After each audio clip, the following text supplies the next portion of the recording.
আসসালামু আলাইকুম। ট, ড, ড র এই তিনটা লেটার কীভাবে লিখতে হয় এখন তা দেখাচ্ছি।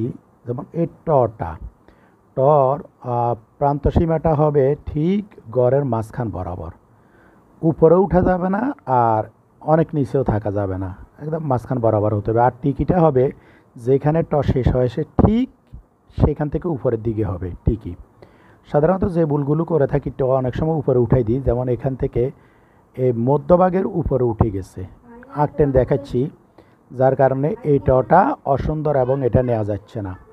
আবার অনেক সময় টিকিটা কি করি, যেখান থেকে শুরু করছি ঠিক সেখান থেকে দিয়ে দিলাম, এটা হচ্ছে না, এটা ভুল পদ্ধতি, এটা হবে না। তাহলে কিভাবে লিখতে হবে আবার দেখাচ্ছি। ট, হ্যাঁ, যেখান থেকে শেষ হয়েছে ঠিক সেখান থেকে টিকিটা উপরের দিকে তুলে দেব। এরপর ড, একই নিয়মে একই পদ্ধতিতে, হ্যাঁ, যেন শেষটা হয় ঘরের মাঝখান বরাবর, লেটারের মধ্য বরাবর যেন শেষটা হয় ড।